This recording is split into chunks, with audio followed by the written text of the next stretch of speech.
الحمد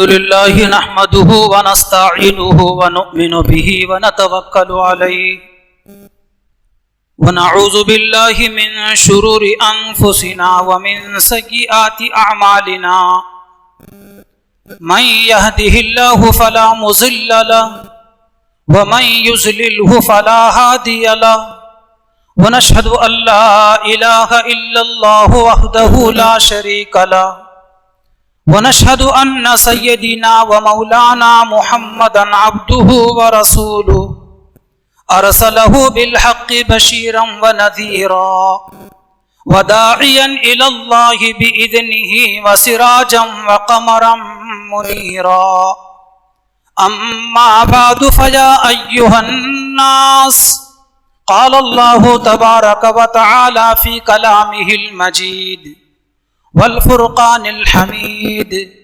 فأعوذ بالله من الشيطان الرجيم بسم الله الرحمن الرحيم حاميم والكتاب المبين إنا أنزلناه في ليلة مباركة إنا كنا منذرين فيها يفرق كل أمر حكيم أمرا من عندنا إنا كنا مرسلين وكما ورد في الحديث عن علي رضي الله تعالى عنه قال رسول الله صلى الله تعالى عليه وسلم إذا كانت ليلة النصف من شعبان قوموا ليلها وصوموا يومها فإن الله تبارك وتعالى ينزل فيها بغروب الشمس إلى السماء الدنيا صدق الله العظيم وصدق رسوله النبي الكريم ونحن على ذلك من الشاهدين والشاكرين والحمد لله رب العالمين. قابل احترام دین بھائی اور عزیزو، آج کی یہ شب ماہ شعبان کی 15ویں شب ہے، جسے شب برات کہا جاتا ہے اور اسے شب رحمت بھی کہا جاتا ہے اور اسے شب مغفرت بھی کہا جاتا ہے. آج کی رات کی ان ساری نعمتوں سے مالا مال ہونے کے لیے ہم عشاء کی نماز کی ادائیگی کے بعد اتنی بڑی تعداد کے اندر اللہ تعالیٰ کے بابرکت گھر میں تشریف فرما ہیں. اللہ تعالیٰ ہمارے اس مل بیٹھنے کو قبول فرمائے. محترم بزرگوں اور دوستو، آج ہمارے لیے گویا کہ دگنی خوشی کی بات ہے. ایک تو یہ ہے کہ آج بڑی رات ہے، شب برات و شب مغفرت ہے، اور دوسرے یہ ہے کہ آج شب جمعہ ہے. شب جمعہ کی بھی احادیث مبارکہ بڑی فضیلت آئی ہے. اللہ تبارک و تعالیٰ نے تمام چیزوں میں 4 چیزوں کو منتخب فرمایا ہے، اور ان 4 چیزوں میں پھر ایک چیز کو بڑی فضیلت اور فوقیت اور بزرگی اللہ تعالیٰ نے عطا فرمائی ہے. جیسے کہ فرشتے ہیں، اللہ تبارک و تعالیٰ کی ایک نورانی مخلوق ہیں فرشتے، ان سے کبھی کوئی گناہ سرزد نہیں ہوتا. جس فرشتے کو اللہ پاک نے جس کام میں لگا دیا ہے، قیامت تک وہ اسی کام میں لگا ہوا ہے. فرشتوں کی تعداد سوائے اللہ کی کسی کو نہیں معلوم. ان بے شمار نورانی مخلوق میں 4 فرشتے بڑے بڑے ہیں. ایک حضرت جبرائیل، دوسرے حضرت میکائیل، تیسرے حضرت اسرافیل، اور چوتھے حضرت عزرائیل جنہیں ملک الموت بھی کہا جاتا ہے. ان 4 فرشتوں میں اللہ تبارک و تعالیٰ نے حضرت جبرائیل علیہ السلام کو ان 4 میں اور سارے فرشتوں میں جو فوقیت، جو بزرگی اور برتری عطا فرمائی ہے، وہ کسی فرشتے کو نہیں ہے. اسی طرح حضرات انبیاء علیہم السلام ہزاروں کی تعداد میں دنیا میں تشریف لائے ہیں. اللہ کے بندوں کو اللہ کا پیغام پہنچانے کے لیے 1,24,000 پیغمبر دنیا میں آئے ہیں. ان 1,24,000 پیغمبروں میں اللہ تبارک و تعالیٰ نے 4 پیغمبروں کو بڑی فضیلت عطا فرمائے، بڑے پیغمبر شمار ہوتے ہیں۔ ایک حضرت ابراہیم علیہ السلام، دوسرے حضرت موسیٰ علیہ السلام، تیسرے حضرت عیسیٰ علیہ السلام، اور چوتھے ہمارے نبی حضرت محمد مصطفیٰ صلی اللہ علیہ وسلم۔ ان چاروں میں پیغمبر اسلام حضرت محمد مصطفیٰ صلی اللہ علیہ وسلم کو جو بزرگی حاصل ہے، جو برتری حاصل ہے، جو فضیلت حاصل ہے، دیگر انبیاء علیہم السلام کو وہ حاصل نہیں ہے۔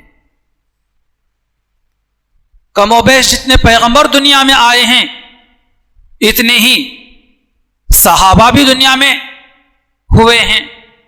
کسے کہا جاتا ہے صحابی؟ صحابی کی جمع ہے صحابہ، ایک ہو تو صحابی، کئی ہوں تو صحابہ۔ ان تمام صحابہ میں 4 صحابہ بڑے بڑے شمار ہوتے ہیں جن کو ہم خلفائے راشدین بھی کہتے ہیں۔ حضرت ابوبکر صدیق رضی اللہ تعالی عنہ، دوسرے حضرت عمر فاروق رضی اللہ تعالی عنہ، تیسرے حضرت عثمان غنی رضی اللہ تعالی عنہ، اور چوتھے حضرت علی رضی اللہ تعالی عنہ۔ ان میں 2 حضور کے خسر ہوتے ہیں اور ان 4 میں 2 حضور کے داماد ہوتے ہیں، حضرت ابوبکر اور حضرت عمر۔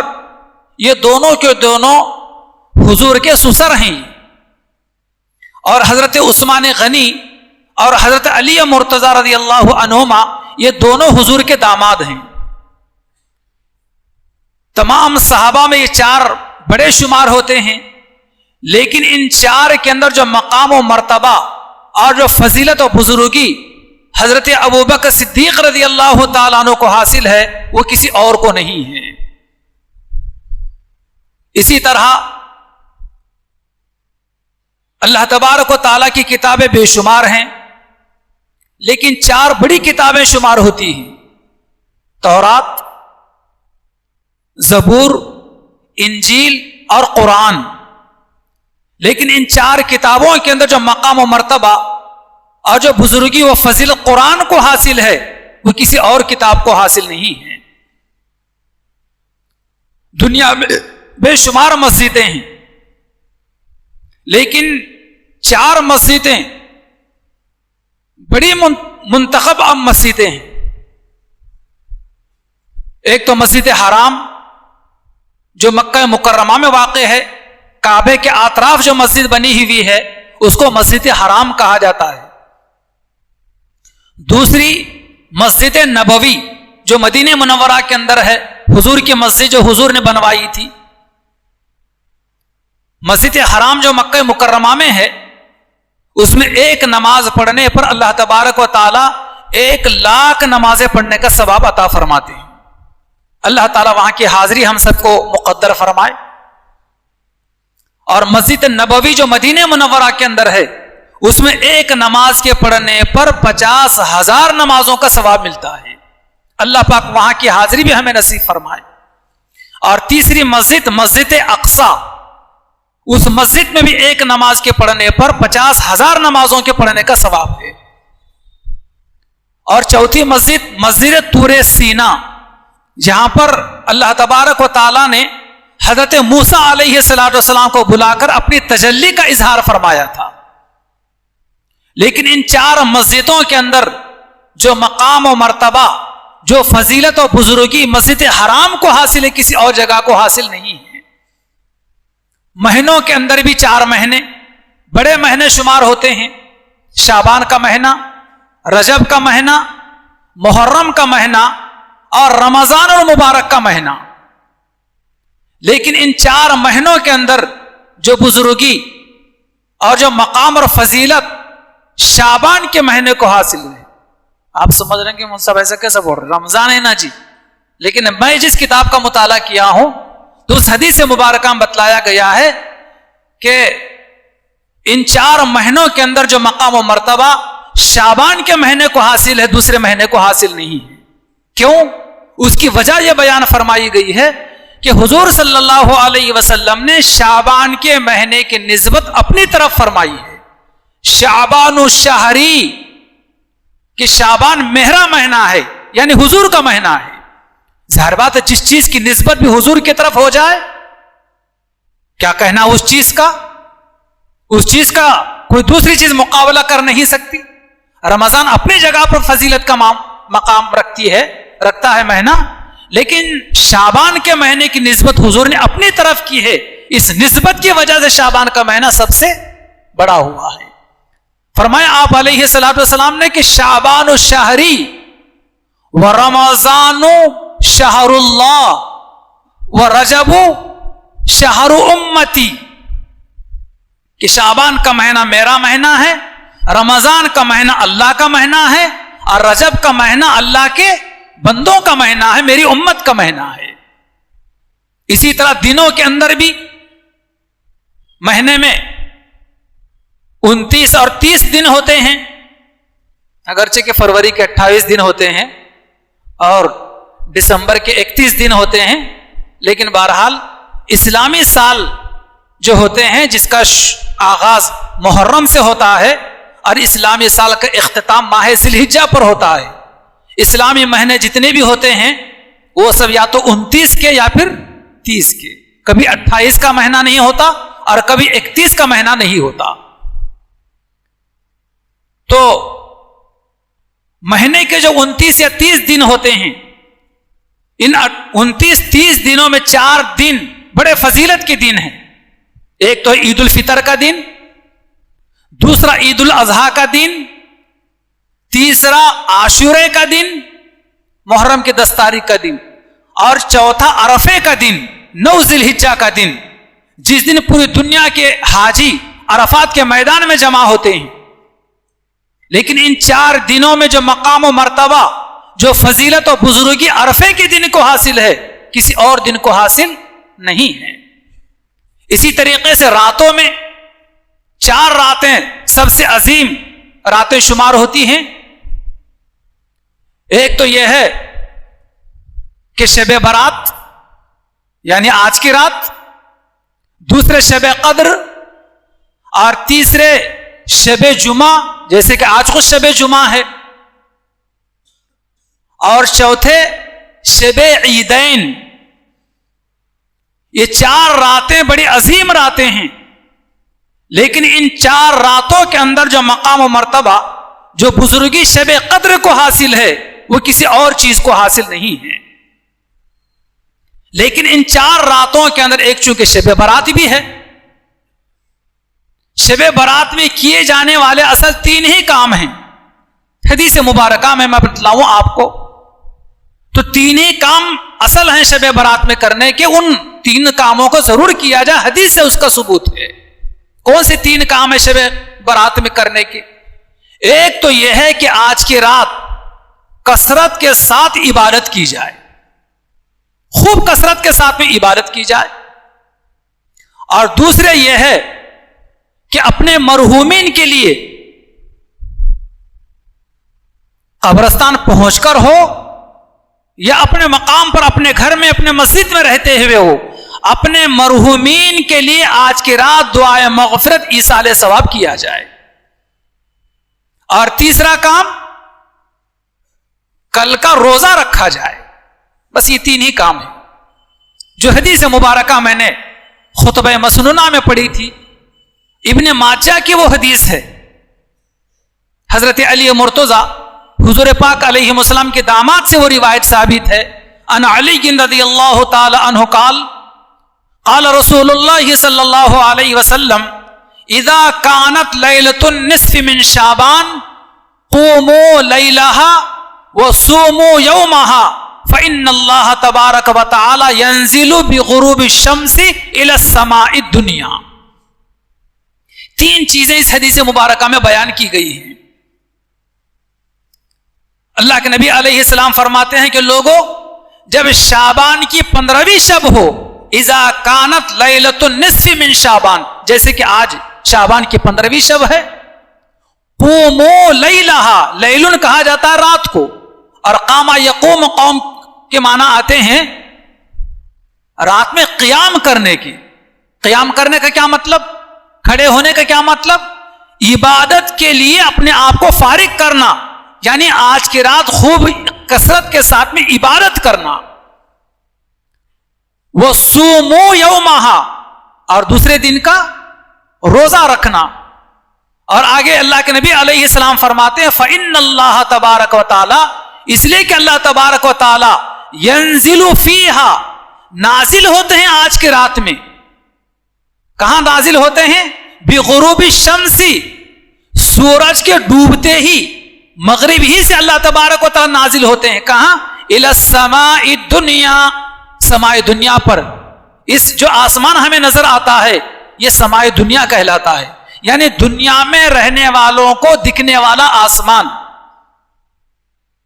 اس کے اوپر اور 6 آسمان ہیں. ہمارے نبی صلی اللہ علیہ وسلم کو جو معراج ہوئی تھی، ان 7 آسمان کے اوپر لے جایا گیا تھا آپ علیہ السلام کو. ان 7 آسمان میں دروازے ہیں باضابطہ، دروازوں سے آپ علیہ السلام کو گزارا گیا تھا. 7 آسمان کے اوپر کیا ہے؟ اللہ تبارک و تعالیٰ کا عرش ہے. اور اس عرش کے اوپر کیا ہے؟ اللہ تبارک و تعالیٰ کی کرسی ہے. آیت الکرسی آپ پڑھتے نا، اس میں تذکرہ موجود ہے. کیا ہے؟ وسع کرسیہ السماوات والارض، کہ اللہ تبارک و تعالیٰ کی کرسی وسیع و عریض ہے. کتنی وسیع و عریض ہے؟ 7 آسمان 7 زمین اس کے نیچے آ جا سکتے ہیں. اتنے بڑی اللہ تبارک و تعالیٰ کی کرسی ہے. تو اندازہ لگائیے اللہ تعالیٰ کتنے بڑے ہوں گے. تو وہاں سے اللہ تبارک و تعالیٰ پوری کائنات کا نظام چلا رہے ہیں، اور ہم سب کو دیکھ رہے ہیں کہ ہمیں کون کیا کر رہا ہے. یہ نہیں سمجھنا کہ میں گھر کے اندھیرے میں موبائل میں کیا دیکھ رہا ہوں، کون مجھے دیکھنے والا ہے. نہیں، اللہ تبارک و تعالیٰ کے لیے گھر، در و دیوار، پردہ کوئی اہم حیثیت نہیں رکھتا. جہاں کوئی نہ دیکھ رہا ہو وہاں بھی اللہ تعالیٰ دیکھتے ہیں. اس لیے بھائیوں اور عزیز نوجوانوں، کوئی بھی کام کریں، کوئی بھی بات کہیں، جہاں کہیں بھی آپ رہیں، اللہ کو حاضر و ناظر جان کر ہر کام کرنا، ہر بات کہنا چاہیے. ہر انسان سے چھپ سکتے ہیں، دوستوں سے چھپ سکتے ہیں، ماں باپ سے چھپ سکتے ہیں، بہن اور بھائیوں سے چھپ سکتے ہیں، بیوی بچوں سے چھپ سکتے ہیں، لیکن اللہ سے نہیں چھپ سکتے. تو وسع کرسیہ السماوات والارض، اللہ تبارک و تعالی کی جو کرسی ہے زمین و آسمان سے زیادہ کشادہ ہے. ہمارے نبی صلی اللہ علیہ وسلم کو یہیں سے معراج کروائی گئی تھی، انہی آسمانوں کے اوپر. بہرحال میں یہ کہہ رہا تھا کہ اللہ تبارک و تعالی بغروب الشمس، سورج کے ڈوبتے ہی یہ سماء دنیا کے اوپر نازل ہوتے ہیں، اور وہاں سے اللہ تبارک و تعالی کی جانب سے ہم بندوں کے لیے آواز لگتی ہے. کیا آواز لگتی ہے؟ ہے کوئی مجھ سے مغفرت کا مانگنے والا کہ میں اس کو معاف کر دوں؟ ہے کوئی مجھ سے رزق کا مانگنے والا کہ میں مجھے روزی اور رزق عطا کروں؟ ہے کوئی مجھ سے عافیت مانگنے والا کہ میں اس کو عافیت و تندرستی عطا کروں؟ اس قسم کی آوازیں آسمان سے بندوں کی لگتی رہتی ہیں. نبی کریم صلی اللہ علیہ وسلم نے اس منظر کو دیکھ کر پوچھا کہ جبرائیل، یہ کب تک صدائیں لگتی رہتی ہیں؟ تو حضرت جبرائیل علیہ السلام بتایا حتی یطلع الفجر. حدیث مبارکہ کے الفاظ ہیں، حضرت عائشہ صدیقہ رضی اللہ تعالیٰ عنہ سے روایت منقول ہے کہ وہ بیان کرتی ہیں کہ ایک مرتبہ میرے آقا حضور صلی اللہ علیہ وسلم گھر میں تشریف لائے. میرے باری کا دن تھا، اور حضور صلی اللہ علیہ وسلم سونے کے لیے ارادہ فرماتے تو اپنا جبہ اتار کر کھٹی کو لٹکا دیا کرتے تھے. حضور عشاء کی نماز کے بعد گھر میں تشریف لائے، میرے کمرے میں تشریف لائے، اور اپنا جبہ اتار کر رکھتے رکھتے دوبارہ جبہ پہن لیا، اور پہننے کے بعد میرے گھر سے، میرے کمرے سے باہر نکل گئے. مجھے رہا نہیں گیا. حضرت عائشہ صدیقہ رضی اللہ تعالیٰ بیان کرتی ہیں کہ مجھے ایسا محسوس ہوا کہ شاید حضور مجھے چھوڑ کر میری کسی نہ کسی سوکن کے پاس گئے ہیں. حضرت عائشہ رضی اللہ عنہا حضور کو تلاش کرنے کے لیے اپنے کمرے سے باہر نکلی. یہاں تک کہ حضرت عائشہ رضی اللہ تعالیٰ عنہ حضور کو تلاش کرتے کرتے مدینہ منورہ کے قبرستان تک پہنچ گئی. مدینہ منورہ کا قبرستان جسے جنت البقیع کہا جاتا ہے. دنیا کے 2 قبرستان بڑے عظیم قبرستان ہیں, ایک مکہ مکرمہ کا قبرستان اور دوسرا مدینہ منورہ کا قبرستان. مکہ مکرمہ میں جو قبرستان موجود ہے اس کو جنت المعلی کہا جاتا ہے, اور مدینہ منورہ میں جو قبرستان ہے اس کو جنت البقیع کہا جاتا ہے. سب سے پہلے قیامت کے دن انہی 2 قبرستان سے لوگ بیدار ہوں گے, اور نبی کریم صلی اللہ علیہ وسلم ان 2 قبرستان میں آرام کرنے والے لوگوں کی قیامت کی سفارش کریں گے. بلکہ ایک حدیث مبارکہ میں ہے, نبی کریم صلی اللہ علیہ وسلم فرماتے کہ لوگوں, تم میں سے کوئی مکہ و مدینے میں مر سکتا ہو تو مرنے کی کوشش کرے, اس لیے کہ قیامت کے دن ان 2 مقامات سے اٹھنے والے لوگ قیامت کے دن عذاب سے مامون اٹھیں گے, یعنی قیامت کے دن کسی قسم کا انہیں عذاب نہیں ہوگا. اور ایک حدیث مبارکہ میں ہے کہ جنت البقیع میں جتنے لوگ آرام کر رہے ہیں ان تمام لوگوں کی قیامت کے دن حضور صلی اللہ علیہ وسلم ان کے مسلمان ہونے کی گواہی دیں گے. تو بہرحال میں یہ کہہ رہا تھا کہ حضرت عائشہ صدیقہ رضی اللہ تعالیٰ عنہ حضور کو تلاش کرتے کرتے کہاں پہنچ گئی؟ جنت البقیع کے اندر. تو جنت البقیع میں دیکھا کہ حضور وہاں کھڑے ہو کر جنت البقیع مدینہ منورہ کے قبرستان میں دفن ہونے والے لوگوں کے لیے اور شہداء کے لیے مغفرت کی بخشش کی دعا کر رہے ہیں. حضرت عائشہ نے جب دیکھا تو پلٹ کر تیزی کے ساتھ اپنے گھر آ گئیں. ابھی گھر پہنچی ہی تھی حضرت عائشہ رضی اللہ تعالیٰ عنہ کہ حضور بھی آ گئے گھر. حضور نے آ کر دیکھا کہ حضرت عائشہ کی تو سانس پھول رہی ہے. حضور نے پوچھا کہ عائشہ کیا بات ہے, تمہاری سانس پھول رہی ہے؟ تو حضرت عائشہ صدیقہ رضی اللہ تعالی عنہا نے پورا اپنا واقعہ بیان کیا. آپ میرے گھر سے نکل کر چلے گئے, میں نے یہاں ڈھونڈا وہاں ڈھونڈا, یہاں تک کہ آپ کو میں نے جنت البقیع میں دیکھا, آپ کو دعا کرتے ہوئے دیکھا مرحومین کے لیے, شہداء کے لیے, تو میں لوٹ کر تیزی کے ساتھ گھر واپس آ گئی. یا رسول اللہ, اس کی وجہ سے شاید میری سانس پھول رہی ہے. جب وہ واقعہ سنا حضور صلی اللہ علیہ وسلم نے حضرت عائشہ صدیقہ رضی اللہ تعالیٰ عنہ سے, تو کہا کہ عائشہ جانتی ہو آج کی رات کون سی رات ہے؟ حضرت عائشہ صدیقہ رضی اللہ تعالیٰ عنہ نے کہا کہ اللہ و رسولہ عالم, اللہ کے رسول بہتر جانتے ہیں, زیادہ جانتے ہیں, آپ ہی بتلا دیجیے. تو حضور صلی اللہ علیہ وسلم بتلایا کہ عائشہ آج کی رات شعبان کی 15ویں رات ہے, یعنی شب برات ہے, لیلۃ مبارکہ ہے. قرآن مجید کی آیت مبارکہ میں آج کی رات کو لیلۃ مبارکہ کہا گیا ہے. پھر فرمایا آپ علیہ السلام نے کہ عائشہ جانتی ہو آج کی رات کیا ہوتا ہے؟ انہوں نے کہا کہ یا رسول اللہ کیا ہوتا ہے, آپ بتلا دیجئے, مجھے نہیں معلوم. تو نبی کریم صلی اللہ علیہ وسلم فرمایا کہ عائشہ آج کی رات اللہ تبارک و تعالی اپنے بندوں میں سے اتنی زیادہ تعداد میں بندوں کو معاف کر دیتے ہیں, ان کی بخشش کر دیتے ہیں, جتنی تعداد کے قبیلے بنو کلب کے بکریوں کے بالوں کی تعداد ہے. ایک قبیلہ جس کا نام بنو کلب تھا, وہ قبیلہ بہت زیادہ تعداد میں, ہزاروں کی تعداد میں بکریاں پالا کرتا تھا. آپ کے گھر میں بکریاں ہوں گی, ہے نا, بکریاں بہت سارے گھروں میں بکریاں ہوں گی, اور اچھی بات ہے, اللہ تعالیٰ بکریوں بڑی برکت رکھی ہے. آپ گھر جائیے, گھر جانے کے بعد کان پکڑیے اس کا, اور کان سے لے کر دم تک, پیٹھ سے لے کر پیروں تک اس کے بال گننا شروع کر دیں. گر سکیں گے آپ؟ ہفتہ 2 ہفتے یوں نکل جائیں گے, لیکن بھول جائیں گے کتنے ہو گئے, کیا ہو گئے. کروڑوں اربوں خربوں بال ایک بکری کے بدن کے اوپر ہوتے ہیں. اور بنو کلب کے قبیلے میں تو ہزاروں میں بکریاں ہوا کرتی تھی, تو ان ہزاروں بکریوں کے بدن کے اوپر کتنے بال ہوں گے, کوئی شمار کر سکتا ہے؟ نہیں کر سکتا. کثرت کو بتانے کے لیے حضور نے یہ مثال دی ہے کہ اتنی زیادہ تعداد میں اللہ تبارک و تعالیٰ اپنے بندوں کو آج کی رات شب برات میں جو ہے معاف کر دیتے ہیں, بخشش کر دیتے ہیں. خدا کرے کہ ان بخشے جانے والے لوگوں میں ہمارا بھی شمار ہو جائے.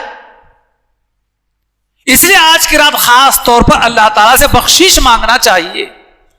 اے اللہ ہمارے پچھلے گناہوں کو معاف کر دیجئے. دیکھ دو چیزیں ہیں, اللہ تبارک و تعالیٰ آج کی رات گناہوں کو معاف کرتے ہیں, حقوق معاف نہیں ہوتے. ہم نے کسی کی حق تلفی کی ہو, ہم نے کسی کا حق دبایا ہو, ہم نے کسی کا حق نہیں دیا ہو, حق معاف نہیں ہوتا, ہاں گناہ معاف ہوتے ہیں. اس لیے اگر ہمیں یاد پڑے کہ ہم کسی کا حق دینا ہو تو گھر جانے کے بعد سب سے پہلے اس کا حق ادا کر دیں. چاہے بیوی کا حق ہو تو بیوی کو دے دیں, چاہے ماں اور باپ کا کوئی حق تھا ہم نے ادا نہیں کیا, اپنے ماں باپ کو دے دیں, چاہے اپنے بہن اور بھائی کا کوئی ہمارے اوپر حق تھا اب تک ہم نے نہیں دیا ہے, اپنے بہن بھائی کا حق دے دیں. پڑوسی کا کوئی حق تھا ہم نے حق دبایا ہے تو پڑوسی کو فون کر کے بلا لیں کہ بھائی آج شب مغفرت ہے, کہیں ایسا نہ ہو جائے کہ میری مغفرت رک جائے, فلاں موقع پر آپ کی حق تلفی ہو گئی تھی, چلو میں آج ادا کیے دیتا ہوں. بہن کا حق تھا ہوگا والد صاحب کے مرنے کے بعد جائیداد میں آدھا حصہ جائیداد کا بہن کو دینا چاہیے تھا. آپ کے حصے میں 1,00,000 روپے آ رہے ہیں تو بہن کے حصے میں 50,000 روپے آنا چاہیے, لیکن آپ نے دیا نہیں چونکہ آپ کی بڑی شان کے ساتھ میں شادی کر دی گئی. یہ کہہ کر کہ آپ کے ابا کے انتقال کے بعد پورے شادی کے اخراجات میں نے ادا کیے ہیں اس لیے بہنوں کو کچھ ملنے والا نہیں ہے. سراسر دھوکہ ہے, یہ جھوٹ ہے, غلط ہے, غلط بہانہ ہے. آپ نے اپنے بہن کی شادی کی ہے باپ کے مرنے کے بعد, آپ کو جنت کی خوشخبری ہے کہ نہیں چاہیے جنت, کیا اس کے اوپر دنیا کا سودا کرتے ہیں؟ لیکن باپ کا جو مکان ہے, باپ کی جو دکان ہے, باپ کا جو روپیہ پیسہ ہے, آپ کے حصے سے آدھا حصہ آپ کے بہن کا بھی ہے, اس میں دینا ہی پڑے گا. نہیں دیں گے تو قیامت کے وہ بہن آپ کا دامن پکڑے گی. اللہ تعالی ہماری حفاظت فرمائے. تو آج کی رات جو ہے گناہ معاف ہوتے ہیں, حقوق معاف نہیں ہوتے, حقوق ادا کرنا پڑے گا. خدا کرے کہ ہمارے ذمے کسی کا کوئی حق نہ ہو, اگر ہو تو یہاں سے اٹھنے کے بعد پہلی فرصت کے اندر حق ادا کر دیں.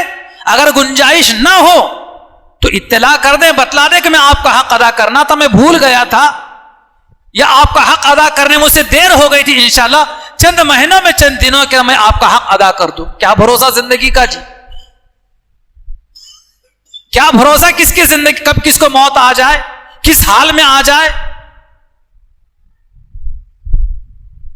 آج کیسی کیسی موتیں واقع ہو رہی ہیں اور کیسے کیسے آئے دن حالات سے ہمیں گزرنا پڑ رہا ہے.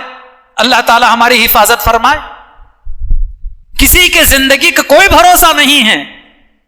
ہاں جتنے دن زندگی کے ہم گزار چکے ہیں وہ گن سکتے ہیں, لیکن آئندہ ہمارے زندگی میں سے کس کے کتنے دن بچے ہوئے ہیں سوائے خدا کے نہیں معلوم. اس لیے پچھلے زندگی سے معافی مانگی جائے اور مستقبل کی زندگی کے لیے دعا کی جائے کہ باری تعالیٰ اگلی زندگی مجھے شریعت و سنت کے مطابق بغیر کسی گناہ کے گزارنے کی توفیق عطا فرمائے. بے داغ زندگی گزارنا چاہیے کہ کسی کا حق مجھ سے متعلق باقی نہ رہے. اللہ کے نبی علیہ السلام فرماتے ہیں کہ آج کی رات خاص طور پر حضور فرماتے ہیں کہ لکھی جاتی ہیں بعض چیزیں, گویا کہ سالانہ بجٹ کے پاس ہونے کی رات ہے یہ. آج کے رات سے لے کر آئندہ کی شب برات تک پوری دنیا کے اندر جو کچھ نظام چلنے والا ہے اس کا بجٹ اللہ تبارک و تعالیٰ آج پاس کر دیتے ہیں اور متعلقہ فرشتوں کے حوالے کر دیتے ہیں. جیسے نبی پاک علیہ السلام کا فرمان ہے کہ آج کے دن سے لے کر اگلے سال کی آنے والی شب برات تک کتنے بچے دنیا میں پیدا ہوں گے لکھا جاتا ہے. کن کن لوگوں کے گھر بچے پیدا ہوں گے, کن کن لوگوں کا اولاد ہوگی, سب لکھا جاتا ہے. جتنے لوگ آج دنیا کے اندر موجود ہیں اگلی شب برات آنے سے پہلے کتنے لوگ دنیا سے چلے جائیں گے, کتنے لوگوں کو موت آئے گی, یہ سب لکھا جاتا ہے. اور ان سارے مرنے والوں کی لسٹ بنا کر، فہرست بنا کر ملک الموت حضرت اسرائیل کے حوالے کر دی جاتی ہے۔ پھر جیسے جیسے اللہ تعالیٰ کا حکم ہوتا ہے ویسے ویسے جبرائیل آ کر پھر حضرت اسرائیل آ کر پھر ہمارے گھر کو دستک دیتے ہیں، چلیے فلاں صاحب آپ کا بلاوا آیا ہے۔ خدا کرے کہ حضرت اسرائیل ہمارے گھر آنے سے پہلے جانے کی ہم تیاری کرنے والے بنے، اور اس شب برات سے لے کر اگلے سال کی شب برات تک کتنے لوگوں کو کتنا رزق ملنے والا ہے وہ سب لکھا جاتا ہے۔ اس سال کہاں کتنی بارش ہوگی پورے سال میں سب لکھا جاتا ہے۔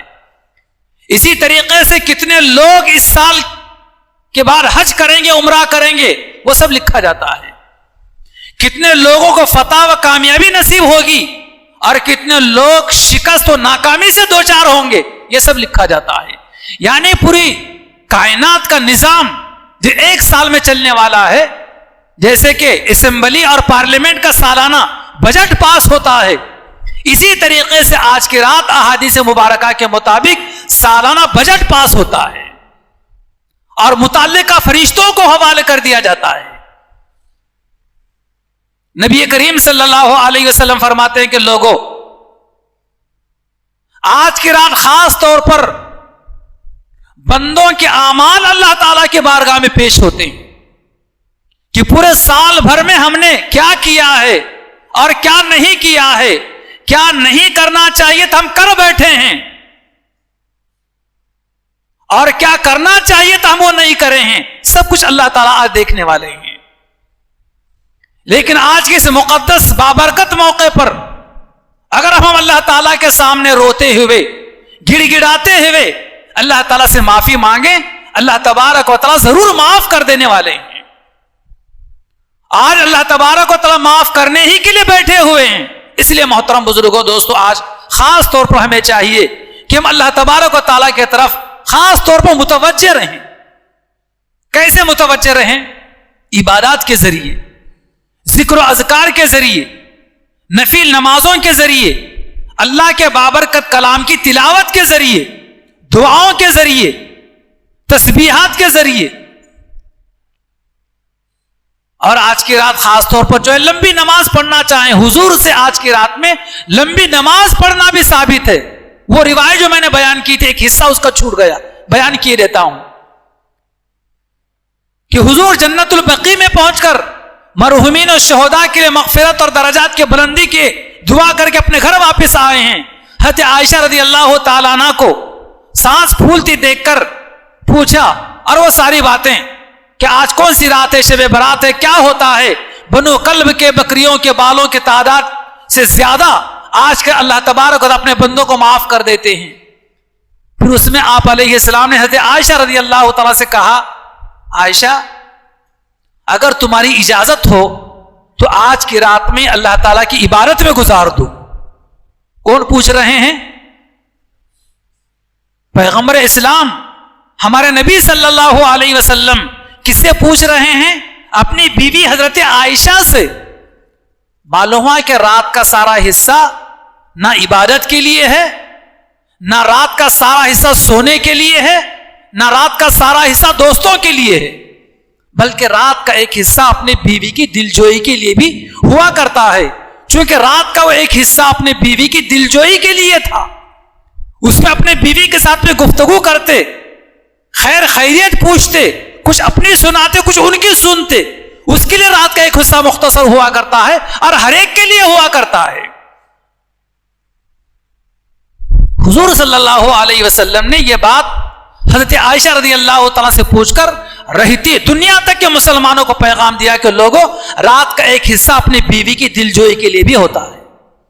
دن بھر باہر کام کرتے رہے سائٹ پر، گھر آئے، کھانا کھائے، پھر گھر کے باہر نکل گئے اور اپنے دوستوں کے رات کے 11-12 بجے تک گزار دیے۔ جب نیند آ رہے گھر میں آ کر سو گئے۔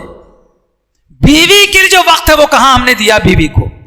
گویا کہ بیوی کے حق تلفی، اگر رات کا کچھ حصہ ہم اپنی بیوی کے دلجوئی کے لیے نہیں دیتے، کچھ ہم اپنی نہیں سناتے، کچھ اس کی ہم نہیں سناتے، تو گویا کہ بیوی کے حق تلفی ہے یہ۔ پہلے زمانے کے اندر، حضور کے زمانے میں، صحابہ کے زمانے میں، تابعین و تبع تابعین کے زمانے میں، محدثین و فقہا کے زمانے کے اندر لوگ عشاء کی نماز کے بعد رات کا حصہ باہر روڈوں پر دوستوں میں نہیں گزارا کرتے تھے، بلکہ عشاء کی نماز سے فارغ ہونے کا سیدھا اپنے گھر آ جایا کرتے تھے۔ لیکن آج عشاء کی نماز تو بہت دور کی بات ہے، وہ بڈھے بڈھے لوگوں کے لیے عشاء کی نماز ہے، نوجوانوں کے لیے کہاں ہے؟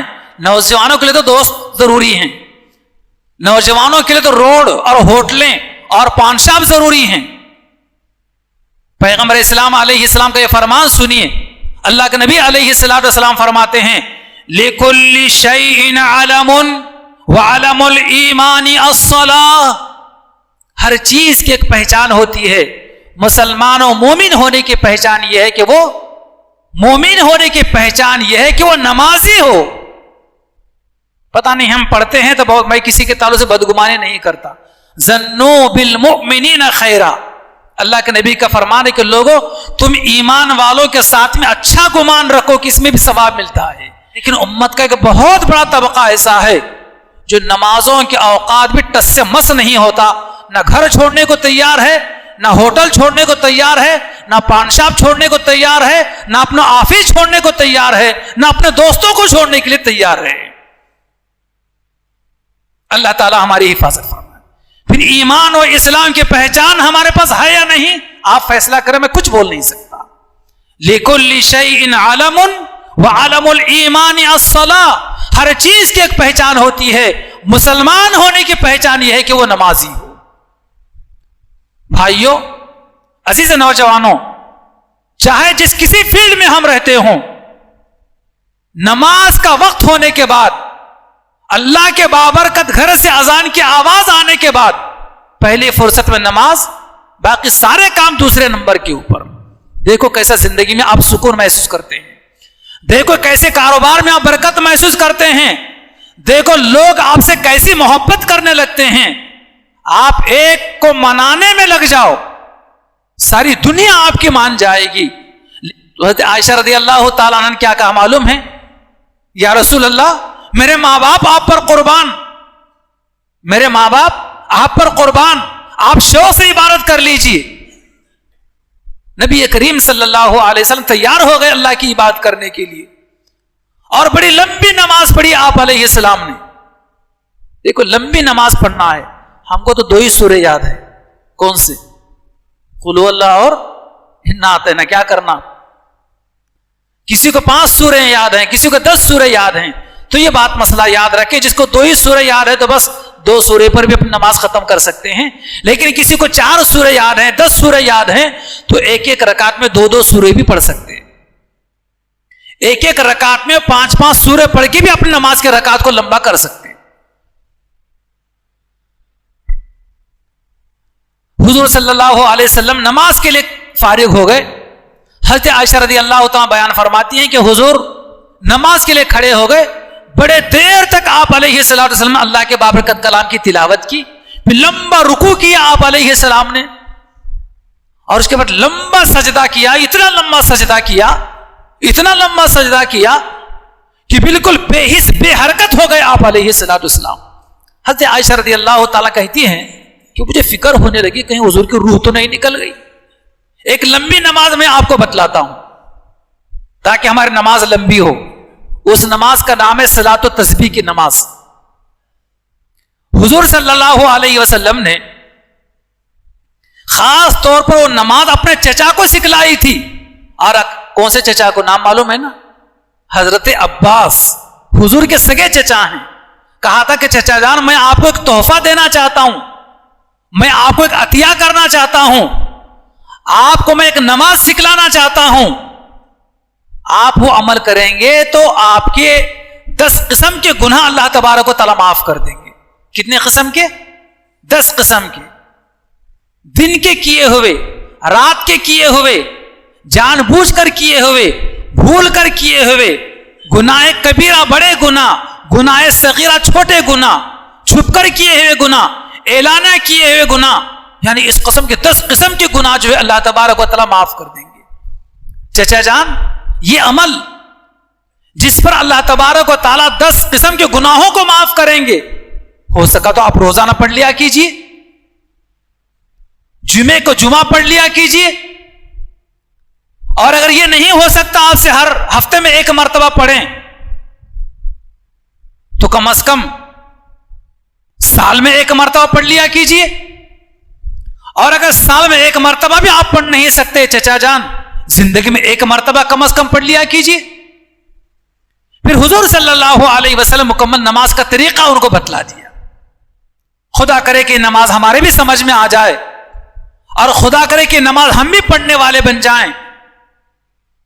جمعے کے دن اگر اذان کے ساتھ مسجد میں آ جائے تو بیان شروع ہونے سے پہلے تلاوت و تسبیح کی نماز سے ہم فارغ ہو جا سکتے ہیں.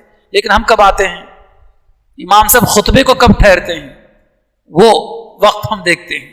حالانکہ جمعے کے دن اذان کے بعد فوراً مسجد میں آنے کا حکم ہے. قرآن مجید کی آیت ہے, اللہ تعالیٰ فرماتے ہیں بسم اللہ الرحمن الرحیم یا ایھا الذین آمنوا اذا نودی للصلاۃ من یوم الجمعہ, اے ایمان والو جب جمعے کے دن تم کو بلایا جائے تو فوراً اللہ کے بابرکت گھر میں حاضر ہو جاؤ. ہم کو بلایا جاتا لیکن ہم اپنے کاروبار میں, ہم اپنے گھر میں, ہم اپنے دکان میں بیٹھے رہتے ہیں, اور ہم کو گھڑی دیکھتے رہتے ہیں, خطبے کا وقت دیکھتے رہتے ہیں. نہیں, چاہے امام صاحب کا بیان ہو چاہے نہ ہو, اول وقت مسجد میں آنے کا حکم ہے. نماز سے فارغ ہو کر پھر کاروبار کریں. جمعے کی نماز کے بعد دعا کر کے کاروبار کے لیے جب جاتے ہیں, بڑے بڑے تابعین سے منقول ہے اللہ تبارک و تعالیٰ جمعے کے بعد کے برکت, جمعے کے بعد کے کاروبار میں اللہ نے بڑی برکت رکھی ہے. تو بہرحال صلاۃ التسبیح کی نماز حضور نے جیسے بتلائی اپنے چچا کو, اس کے 2 طریقے حدیث مبارکہ میں ہیں. ممکن ہے کہ 1 مرتبہ یہ طریقہ بتلایا ہو, کسی اور موقع پر کسی اور کو دوسرا طریقہ بتلایا ہو. ان 2 طریقوں میں جو آسان طریقہ ہے وہ طریقہ میں آپ کو بتلائے دیتا ہوں, ذہن میں رکھیے. پہلے آپ کو نیت کرنا ہے کہ میں نماز پڑھتا ہوں, صلاۃ التسبیح کی 4 رکعت خاص اللہ تعالیٰ کے واسطے, منہ میرا خانہ کعبہ کی طرف, اللہ اکبر. آپ نے نیت باندھ لی. نیت باندھنے کے بعد ثنا پڑھنی ہے, سبحانک اللہم و بحمدک سے لے کر اخیر تک. ثنا مکمل ہونے کے بعد 15 مرتبہ تیسرا کلمہ پڑھنا ہے, سبحان اللہ, الحمدللہ, ولا الہ الا اللہ, اللہ اکبر, یہاں تک. آخر تک بھی پڑھ سکتے, ولا حول ولا قوت الا باللہ, آخر تک. آدھا بھی پڑھ سکتے اور پورا بھی پڑھ سکتے, دونوں اختیار آپ کو. کتنی مرتبہ پڑھنا ہے؟ 15 مرتبہ. ثنا کے بعد تیسرا کلمہ آدھا یا مکمل 15 مرتبہ پڑھنا ہے. 15 مرتبہ تیسرا کلمہ پڑھنے کے بعد تعوذ پڑھنا ہے, تسمیہ پڑھنا. تعوذ کا مطلب اعوذ باللہ من الشیطان الرجیم, تسمیہ کا مطلب بسم اللہ الرحمن الرحیم پڑھنا ہے. اس کے بعد پھر سورہ فاتحہ پڑھنا ہے. سورہ فاتحہ کے بعد ضم سورت کرنا ہے, جو سورت آپ کو یاد ہے وہ سورت تلاوت کرنا ہے. اس کے بعد رکوع نہیں کرنا ہے آپ, رکوع سے پہلے پھر یہ کلمہ تیسرا 10 مرتبہ پڑھنا ہے. اس کے بعد پھر رکوع میں جانا ہے. رکوع کی تسبیح سبحان ربی العظیم 3 مرتبہ, 5 مرتبہ, 9 مرتبہ پڑھنے کے بعد پھر یہ تیسرا کلمہ 10 مرتبہ پڑھنا ہے. پھر رکوع سے سمع اللہ لمن حمیدہ یہ کہتے ہوئے کھڑے ہونا ہے. مصلیوں صرف امام صاحب یہ بولتے کیا, سمع اللہ لمن حمیدہ, لیکن اکیلے نماز پڑھنے والوں کو اور امام صاحب کے پیچھے نماز پڑھنے والے مقتدیوں کو 2 کہنا ہے. یہ کہنا ہے انفرادی اکیلا نماز پڑھ رہا ہو تو سمع اللہ لمن حمیدہ یہ بھی بولنا ہے, اور ربنا لک الحمد یہ بھی کہنا ہے. اور امام صاحب کے پیچھے پڑھنے والوں کو جب امام صاحب سمع اللہ لمن حمیدہ کہیں تو مقتدیوں کو ربنا لک الحمد یا پھر ربنا ولک الحمد, دونوں طریقے کی روایتیں ہیں, یہ کہنا ہے. آپ کہتے ہیں بہت اچھی بات ہے, نہیں کہتے ہیں تو امام صاحب کے سمع اللہ لمن حمیدہ کہنے کے بعد ربنا لک الحمد یا ربنا ولک الحمد ضرور پڑھا کریں, حدیث میں اس کا تذکرہ موجود ہے. سمع اللہ لمن حمدہ وربنا لک الحمد کہنے کے بعد کھڑے کھڑے 10 مرتبہ یہی تیسرا کلمہ کہنا ہے. 10 مرتبہ تیسرا کلمہ کہنے کے بعد پھر پہلے سجدے کے لیے جھک جانا ہے. سجدے کے تسبیح 3 مرتبہ 5 مرتبہ 9 مرتبہ پڑھنے کے بعد یہی تیسرا کلمہ پہلے سجدے میں 10 مرتبہ کہنا ہے. پھر 10 مرتبہ سجدے میں یہ کلمہ کہنے کے بعد سجدے سے اٹھ کر سیدھا بیٹھ جانا ہے اللہ اکبر کہتے.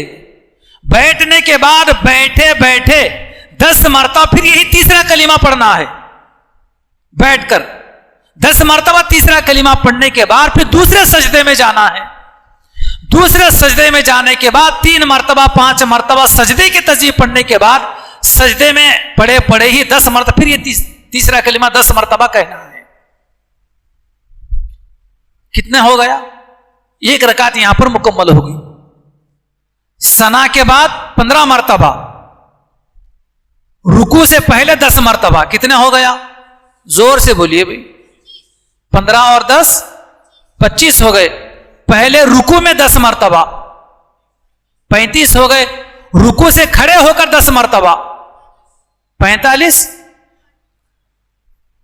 پہلے سجدے میں 15 مرتبہ 55 ہو گئے. پہلے سجدے سے بیٹھ کر 10 مرتبہ 65 ہو گئے. پھر دوسرے سجدے میں 10 مرتبہ 75 ہو گئے. 1 رکعت میں 75 مرتبہ, 2 رکعت میں 150 مرتبہ اور 4 رکعت میں 300 مرتبہ. کہ جس نے 4 رکعت صلاۃ التسبیح کی نماز پڑھی, یعنی اپنے 4 رکعت نماز میں تیسرا کلمہ جس نے 300 مرتبہ پڑھا, اللہ تبارک و تعالیٰ اس کی زندگی کے 10 قسم کے گناہوں کو معاف کرتے ہیں. ضرور پڑھیں, کوئی ضرور نہیں آپ مسجد میں پڑھیں, گھر جا کر بھی پڑھ سکتے ہیں. اور جو باتیں آپ نے یہاں سنی ہیں وہ گھر جا کر بھی سنانا.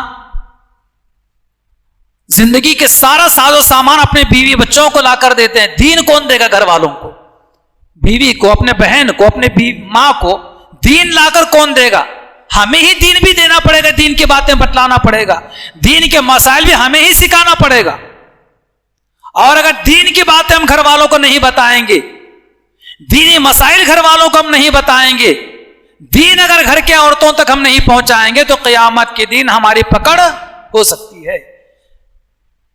تو نے زندگی کی ہر چیز گھر میں پہنچایا لیکن دین تو نے گھر تک نہیں پہنچایا تو کون, کیا جواب ہوگا ہمارا؟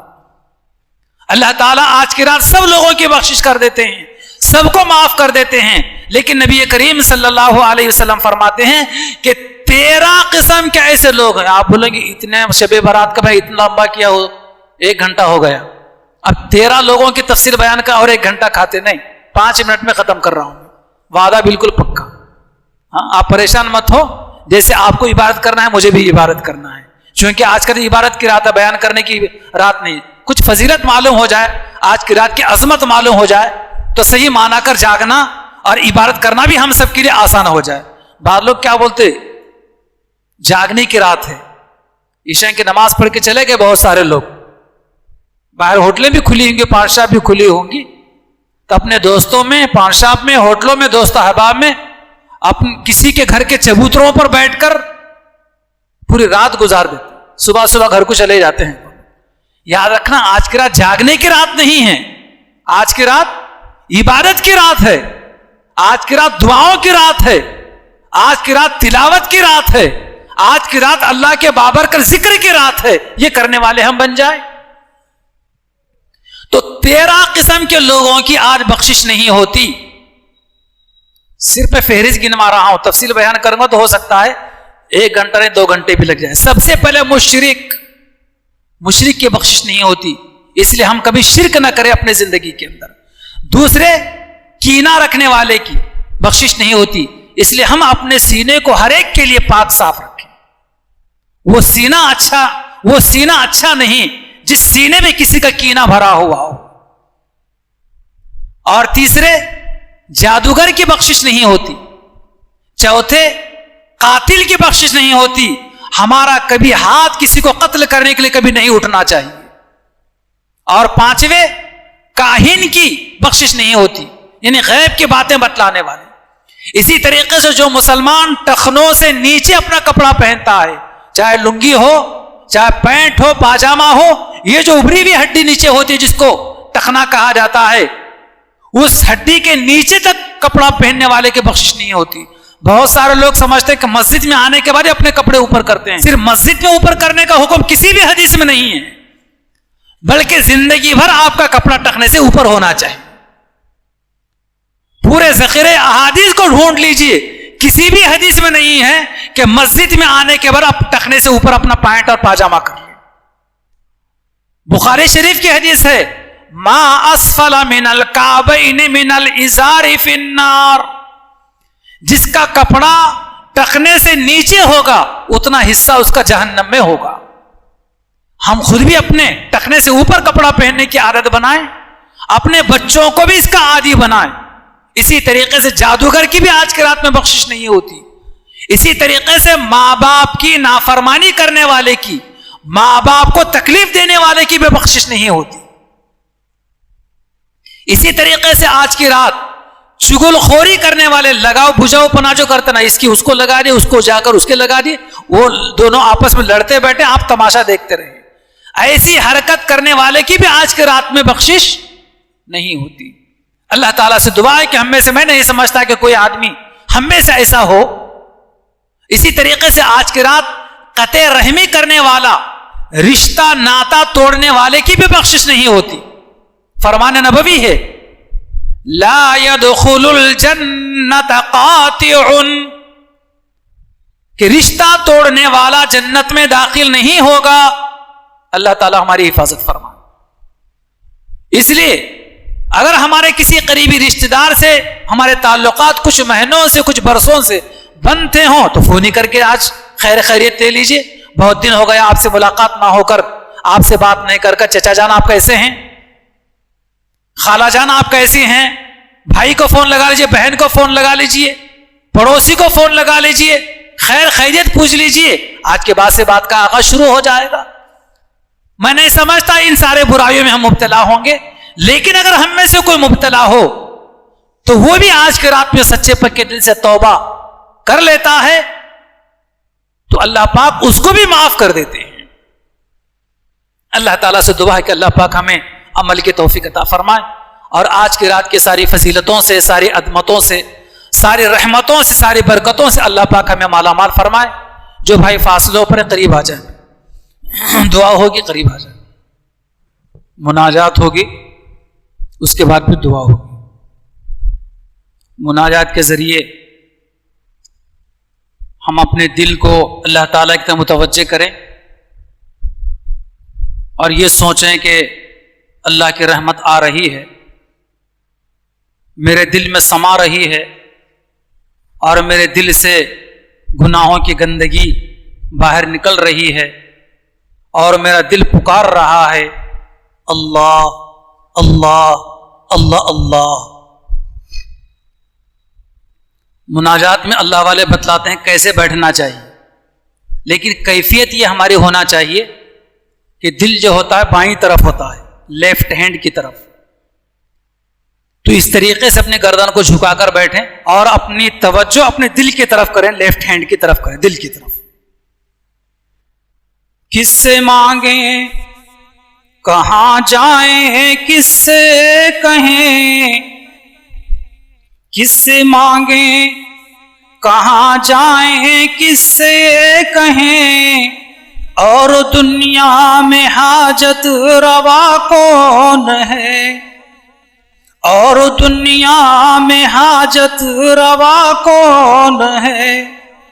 سب کا داتا ہے تو، سب کو دیتا ہے تو، سب کا داتا ہے تو، سب کو دیتا ہے تو، تیرے بندوں کا تیرے سوا کون ہے، تیرے بندوں کا تیرے سوا کون ہے.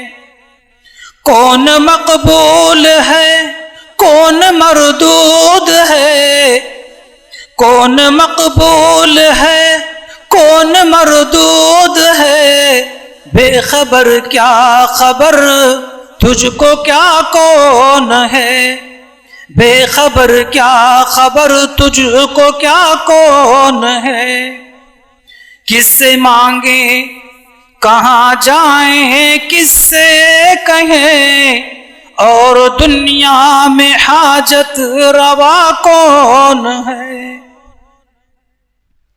جب تو لیں گے عمل سب کے میزان پر، جب تو لیں گے عمل سب کے میزان پر، تب کھلے گا کہ کھوٹا کھرا کون ہے، تب کھلے گا کہ کھوٹا کھرا کون ہے۔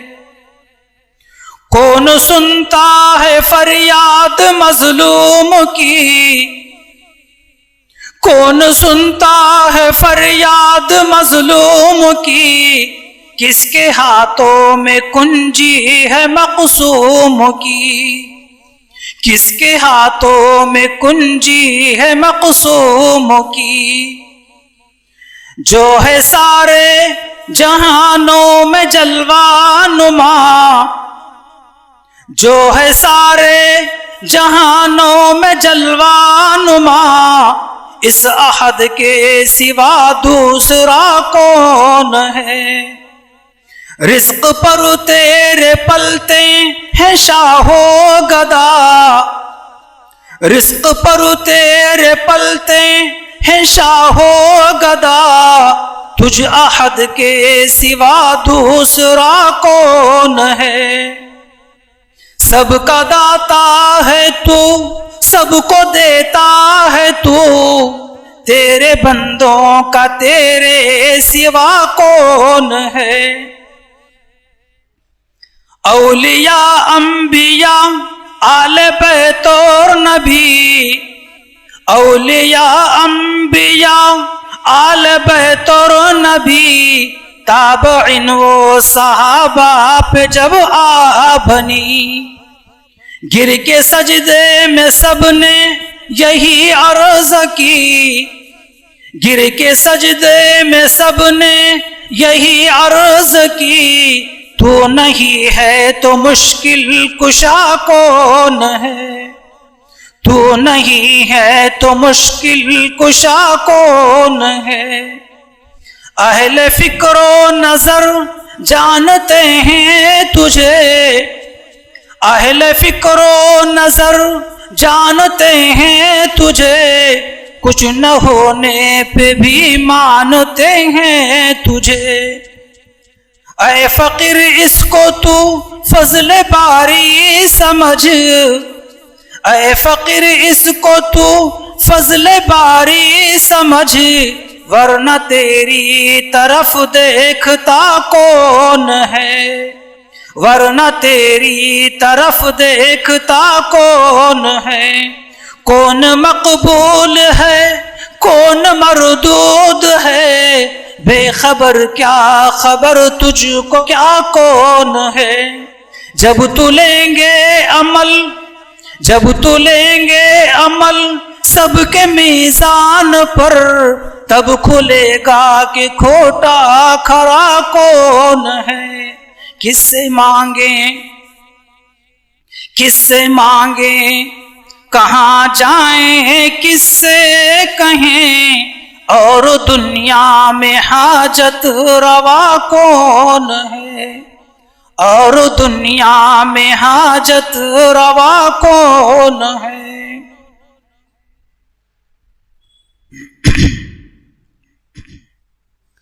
اللہم صلی علی سیدنا مولانا محمد وعلی آل محمد بارک وسلم۔ اللہم صلی علی محمد وعلی آل محمد کما صلیت علی ابراہیم وعلی آل ابراہیم انک حمید مجید۔ اللہم بارک علی محمد وعلی آل محمد کما بارکت علی ابراہیم وعلی آل ابراہیم انک حمید مجید۔ ربنا هب لنا من ازواجنا وذریاتنا قرۃ اعین واجعلنا للمتقین اماما۔ اللہم حبب الینا الایمان، اللہم حبب الینا الایمان وزینہ فی قلوبنا وکرہ الینا الکفر والفسوق والعصیان اللهم اجعلنا من الراشدين، اللهم اجعلنا من التوابين، اللهم اجعلنا من عبادك الصالحين. لا الہ الا اللہ الحلیم الکریم، لا الہ الا اللہ الحلیم الکریم. سبحان اللہ رب العرش العظیم، الحمد للہ رب العالمین.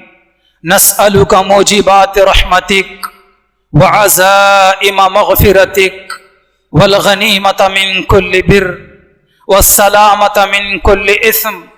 لا تدع لنا ذنبا الا غفرتا ولا ہما الا فرجتا ولا دینا الا قضیتا ولا مرضا الا شفیتا ولا مرضا الا شفیتا ولا حاجة من حوائج الدنيا والآخرة الا قضیتها یا ارحم الراحمین یا ارحم الراحمین.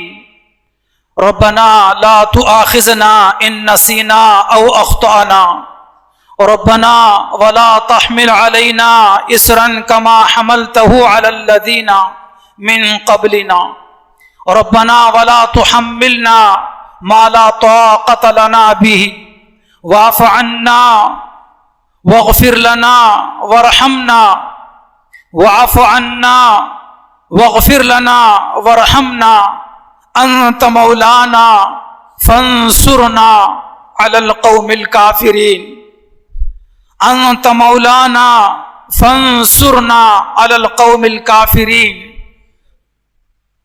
اللهم حبب الينا الايمان وزينه في قلوبنا وكره الينا الكفر والفسوق والعصيان. یا اللہ ہمارے گناہوں کو معاف فرما، یا اللہ ہمارے خطاؤں کو درگزر فرما، یا اللہ ہمارے سیئات کو حسنات سے مبدل فرما.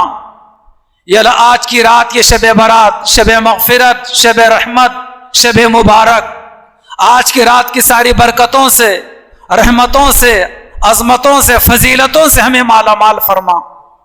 یا اللہ ہم میں سے کسی کو محروم نہ فرما. یا اللہ آج آپ اپنے بندوں کو معاف کرنے کے لیے بیٹھے ہیں. یا اللہ ہم بھی اپنے ہاتھوں کو آپ کے سامنے معافی مانگنے کے لیے پھیلائے ہوئے ہیں. یا اللہ ہم دل کی گہرائیوں سے آپ کے سامنے بھیک مانگ رہے ہیں مغفرت کی، ہمیں معاف فرما دینا. یا اللہ ہمیں معاف کر دیجئے.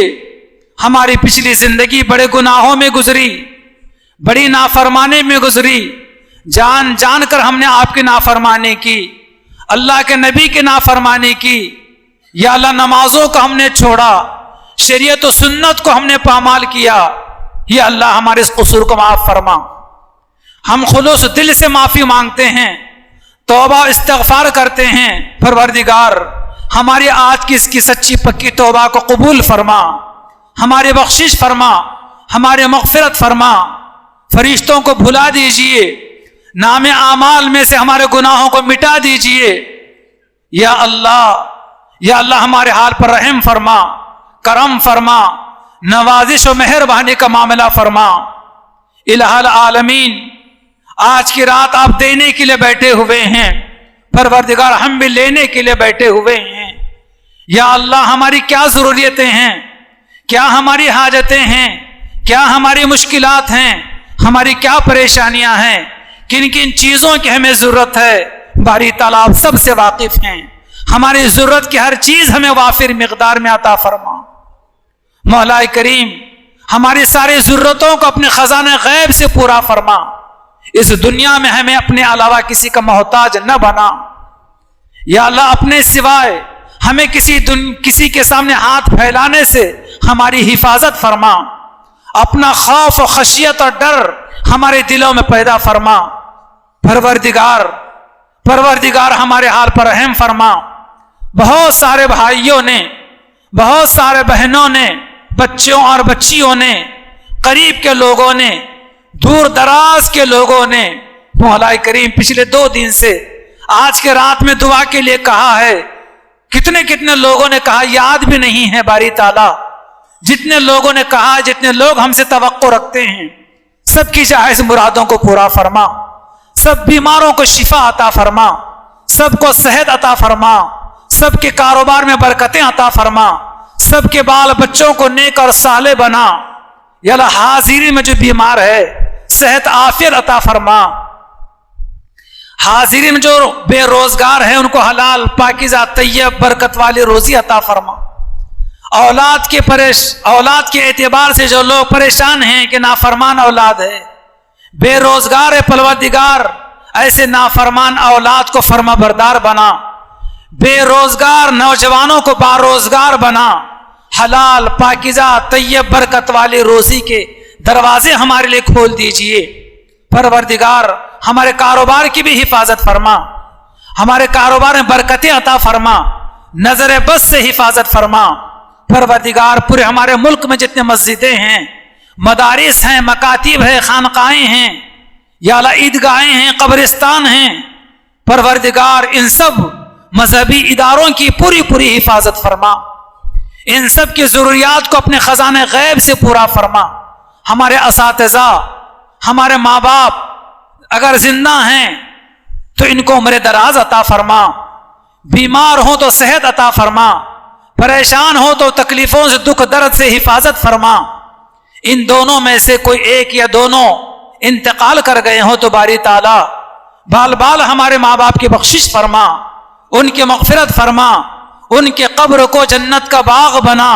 اچانک موت سے، حادثات کے موت سے ہماری حفاظت فرما. جب ہمیں موت آئے تو ہمارے زبان پر کلمہ طیبہ جاری و ساری فرما. الہ العالمین آج دنیا میں بہترین قالین، بہترین نرم گدے اور اولن کے کپڑے، نہ جانے کیسے کیسے نرم و نازک بستر پر سوتے ہیں اور کیسے کیسے گرم بستر موسم کے اعتبار سے اوڑھتے ہیں. نرم تکیہ بھی ہوتا ہے. پروردگار یہ کتنے دن کا، یہ چند روزہ زندگی ہے. ایک دن یہ سب چھوڑ چھاڑ کر جانا ہے.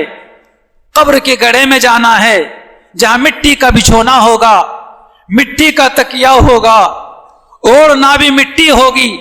منو مٹی کے نیچے ہمیں دفن ہونا ہے. پروردگار وہ وقت آنے سے پہلے وہاں کی تیاری کرنے کی توفیق عطا فرما اور وہاں اس وقت ہمارے حال پر رحم فرما.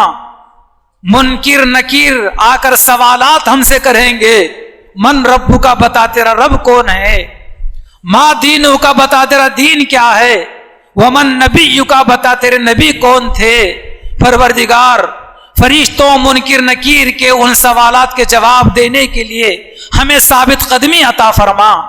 پروردگار ہمیں ثابت قدمی عطا فرما. یا اللہ اس کی تیاری اسی دنیا کے چند روزہ زندگی میں کرنے کی توفیق عطا فرما. اس ملک میں، بھارت میں امن و امان قائم فرما. محبت و بھائی چارگی عطا فرما. یا اللہ اس ملک کے مسلمانان ہند کے جان و مال کی عزت و آبرو کی حفاظت فرما. یا اللہ مسلمانوں کے قبلہ اول مسجد اقصی بیت المقدس کی بازیابی کے فیصلے فرما. ہمارے اولاد کو خوشگوار زندگی، روشن مستقبل عطا فرما. ہمارے بچوں اور بچیوں کی ہمیں صحیح مانا کر قرآن و حدیث کی روشنی میں بچوں کی صحیح تعلیم و تربیت کرنے کی توفیق عطا فرما. ہم میں سے جن کے گھروں میں شادی کی عمر کے جوان بچے و بچیاں ہیں، یا رب ذوالجلال ان کے لیے مقدر کرنے کو سال جوڑا مرحمت فرما. اللہ کے نبی محمد الرسول اللہ صلی اللہ علیہ وسلم رمضان کی تیاری 2 مہینے پہلے سے کیا کرتے تھے. رجب و شعبان کا چاند دیکھ کر دعا مانگا کرتے تھے، اللہم بارک لنا فی رجب و شعبانا، کہ اے اللہ رجب و شعبان کے مہینے میں اتنی برکت عطا فرما تاکہ رمضان کی سارتوں اور رمضان کی مبارک ساعتوں کو ہم پا سکیں. اللہ ہمیں رمضان المبارک کے قیمتی لمحات عطا فرما، قیمتی ساعتیں نصیب فرما. رمضان المبارک کا مہینہ روزہ اور تلاوت میں تراویح کے ساتھ گزارنے کی توفیق عطا فرما. ماہ رمضان کی بے حرمتی، بے ادبی کرنے سے ہماری حفاظت فرما.